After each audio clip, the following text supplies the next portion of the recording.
હવે એમને space maker મૂકેલો છે. હવે આપણે બધા વ્રજમાં જઈને વિડીયો જોવે ને સતત મનમાં એવું થાય કે એને પેટનો દુખાવો આ તે બધો, મારી તબિયત સારી હોય તો હું 10 દિવસ જાઉં, હું યમુના પાન કરું, હું ગિરિરાજ બાવાની પરિક્રમા કરું, બેઠકે જાઉં, બરસાના લાડલીજીને મળું. તો એણે એક વૈષ્ણવને ફોન કર્યો, જે નાની છોકરી છે. એ કે બેટા તું 10 દી આવે ને તો હું જાઉં, કારણ કે મારે એકલા જાતા હિંમત નથી હાલતી. ઓલી છોકરીના વરે હા પાડી. એ કે માસીની આટલી બધી ઈચ્છા તું જા. એનો ફોન આવ્યો, ઈલાબેન અમારે, મેં હાલો ને મારવાલા. ત્યાં બધાનો સંગાથ જ છે, કોઈ એકલું છે જ નહીં. વ્રજમાં તમે એકલા નથી. આજે 200-250 જણા હોય ને આટલા વખત થઈ જાય છે, નથી કોઈ માંદું પડતું. બધા આનંદ કરીએ છીએ, કારણ કે વ્રજ રજનો, એ વ્રજના રાજાનો, એ રજ રાણીનો, એ યમુના મહારાણીનો, એ ગિરિરાજ બાવાનો આપણી ઉપર એટલી કૃપા છે કે આપણે જઈએ છીએ ને તો એટલા પ્રસન્ન થાય છે, આપણું એટલું ધ્યાન રાખે છે કે આને બીજી વાર આવવાનું મન થાય. જો લગ્ન પછી મા બાપ હોય ને ત્યાં સુધી પિયર જવાનું બહુ મન થાય. પછી ધીમે ધીમે મા બાપ જાય ને, પણ જો ભાઈ ભાભી એટલું ધ્યાન રાખે ને ફોન આવે ને બેન તું આવ ને અઠવાડિયું, તો આપણને ગમે. એમ વ્રજમાં ઠાકોરજી, યમુનાજી, ગિરિરાજ બાવા, વલ્લભ આપણને એટલું સાચવે, અલૌકિક. હું લૌકિક વાત નથી કરતી કે 2-4-6 મહિના થાય એટલે પાછું એમ થાય હાલો વ્રજમાં, હાલો હાલો રે વ્રજમાં જાવાના, હાલો હાલો રે વ્રજમાં જાવાના, જાવાના અમે જાવાના, હાલો હાલો રે વ્રજમાં જાવ. ફોરેન જવાનું હોય ને તો સમજા, પણ જો ફોરેન જાય ને તો કોઈ ફોન કરીને ન કે અમારે શોધી લેજો, અમને યાદ કરજો, અમારી વિનંતી કરજો કે અમને બોલાવે. આ તો વ્રજમાં જવાનું હોય ને તો છેલ્લું અઠવાડિયું તો કેટલા બધાનો ફોન આવે, ઈલાબેન અમારી વિનંતી કરતા આવજો, ઈલાબેન ગિરિરાજ બાવાને કહેજો યમુના પાન કરો ને તો અમારે શોધી લેજો. અને અમને શીખવાડ્યું પાન કરીએ ને ત્યારે કહેવાનું, દેશી પરદેશી બધાય વૈષ્ણવ વતી આ પાન કરીએ છીએ. ગિરિરાજ બાવાને ચરણ સ્પર્શ કરીએ ત્યારે પિન્ટુ, મોન્ટુ, તૃપ્તિ, પાયલ, વીર, સગુણ, આરાધ્ય, દાદા ને મારા વતી, અને દેશી પરદેશી વૈષ્ણવ વતી સુધી તો લઈએ જ છીએ. તો વ્રજ છે. આપણે અત્યારે વૃંદાવનનું અનુસંધાન કરીએ છીએ. વૃંદાવન ધામ રળિયા મણો રે, વૃંદાવન ધામ રળિયા મણો રે, બિરાજે વ્રજનો નાથ મારા વાલા, બિરાજે વ્રજનો નાથ મારા વાલા, વૃંદાવન ધામ રળિયા મણો રે, વૃંદાવન ધામ રળિયા મણો રે. કાલે જ વૃંદાના એટલે કે તુલસીજીના વિવાહ થશે. વ્રજમાં વૃંદાવન હોય કે નંદગાંવ હોય, બંસીબટ હોય કે ગોકુળ હોય,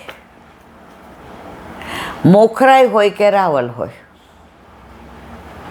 કામવન હોય કે ભોજન થાળી હોય, એક એક સ્થળનો પોતાનો અધિક મહિમા છે. અને આ બધાય લીલા સ્થળી વલ્લભે ઉજાગર કરી છે અને એનું મહાત્મ્ય સમજાયું છે. અને મહાત્મા સમજીને જઈએ છીએ ને અને પાછા ત્યાં એની વાતો કરીએ. ચીરઘાટ ગયા હોઈએ એટલે બધા એમ દર્શન કરીને બેસી જ જાય. ગોતે ક્યાં ગયા, હવે બપોરની ચા ન મળ્યું એટલે ઈલાબેન ગોતવામાં હોય કે ક્યાંય હોય તો મેળ પડી જાય. જેવા આવીએ એટલે રાજી થઈ જાય. એટલે હું હસું કે 6 મહિના પહેલાં તો કયું ચીરઘાટનું, પણ અહીંયા કયો ને આ લીલા સ્થળી ઉપર લીલાબેન, હા મારા વાલા, એ જે આનંદ લઈએ. જો ચીરઘાટ હોય તો કાત્યાયના દર્શન કરીએ. ગુસાઈજીના બેઠકજી છે, શૃંગાર રસમંડળની જે ટીકાનું અનુસંધાન છે. ચીરઘાટમાં એક જ બેઠકજી છે ગુસાઈજીના, અને એ આમાં લખેલું છે બધા ગ્રંથોમાં, એ ઓથેન્ટિક છે. બીજા બધા એકે બેઠકજી નથી. ત્યાં ઓલું વૃક્ષ છે જ્યાં ઠાકોર, નીપ કદમનું વૃક્ષ, જ્યાં ઠાકોરજીએ વસ્ત્રહરણ કરીને પધરાવ્યા હતા. જે જગ્યાએ જઈને ત્યાં એનું મહાત્મા છે. અને આ વખતે ગયા હોય ને પછી આપણે એમ નથી કહેતા હવે કાંઈ નથી જાવું, અમે ઘણી વાર ના, પાછા બીજી વાર જાઓ ને ત્યારે બીજી અનુભૂતિ થાય. આજે જે કોકે મને ક્લિપ મોકલી છે, કંઈક લાલો પિક્ચર છે, ગુજરાતી હશે એવું માનું છે, મેં થોડુંક જ જોયું છે. તો અંદર લખ્યું કે અમે કે સાસણગીર બાજુ ગયા, તો અમારે જ્યાં શૂટિંગ કરવું હતું ને ત્યાં કે ગાય જોઈતી હતી. લાલો હોય એટલે ગાય તો હોય જ. પરમદી આપણે ગોપાષ્ટમીમાં એનું અનુસંધાન કર્યું. તો બધાએ કીધું અહીં મારણ બહુ થાય એટલે અહીં ગાય નહીં મળે. એટલે અમે વિચાર કરતા હતા તો આજનો દિવસ નકામો જશે. હવે અમારે સૂર્યપ્રકાશ આટલો બધો નહોતો જોતો, માપમાં જોતો હતો. કારણ કે પ્રભુ ગાયો ચરાવતો હોય તો આટલા બધા સૂર્યપ્રકાશમાં ના હોય. તો થોડી વાર થયા તો સૂર્યપ્રકાશ ઓછો થઈ ગયો. અને આજુબાજુ વાળાને પૂછ્યું તો ગાય વિના જ શૂટિંગ કરવાનું. એ કે અહીં ન હોય, અહીંયા તમે 1-2 ગાય ન મળે. ત્યાં એ કે એક ગોવાળિયો 8-10 ગાયો લઈને આવ્યો. એટલે અમારા કેમેરાને બધું જ એ કે સાહેબ ગાયો આવી છે, તમારે આનું કાંઈ કરવું હોય તો. એ કે પ્યોર કાઠિયાવાડી. અમારું શૂટિંગ થઈ ગયું, અમારા લાલાએ ગાયોનો આનંદ લીધો. અને પછી કે હવે હું જાઉં, જાણે અમારા માટે જ ઠાકોરજી એ ગોવાળિયાને ગાયો લઈને મોકલી હતી. જો તમારો ભાવ છે, જો તમારી શ્રદ્ધા છે, તો આજે પણ આવું થાય છે. તો અત્યારે આપણે વૃંદાવનનું અનુસંધાન કરીએ છીએ.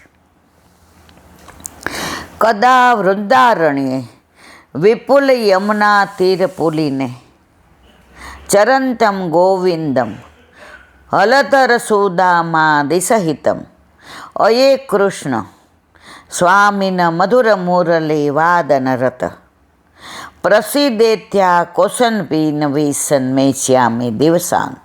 વૃંદાવનમાં વિપુલ શ્રી યમુનાજીના પુલીનમાં બલરામ સુદામા વગેરે સહિત વિચરતા ગોવિંદને હે કૃષ્ણ સ્વામી મધુર મુરલી વાદ નરત પ્રસન્ન થાવ એમ પોકારતા આંખના પલકારાની જેમ દિવસો હું ક્યારે વિતાવીશ.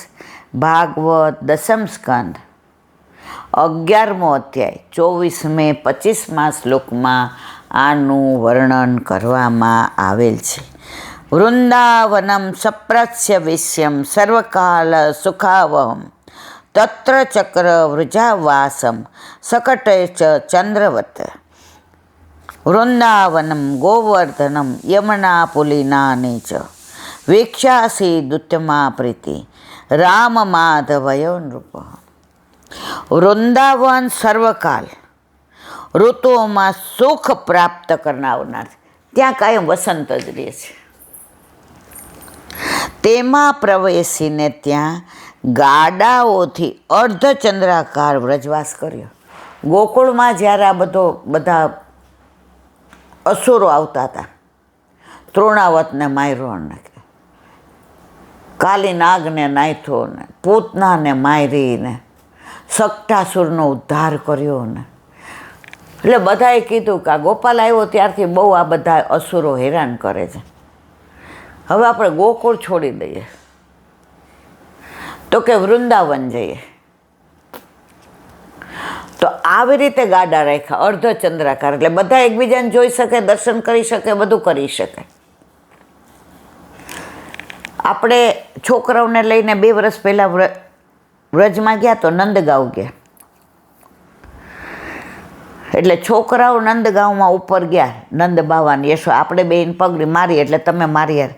તો ત્યાં ઓલા ગોરે સરસ કીધું, એ કે કેમ અહીંયા વૈસા ઠાકોરજી? અહીંયા એવો શ્રાપ હતો કે કોઈ અસુર કે કંસ અહીંયા આવે ને, આ હદ વળોટે ને ત્યાં પાષાણ થઈ જાય, પથ્થર થઈ જાય, એટલે અહીંયા આવવાનો કોઈ સવાલ જ નહીં.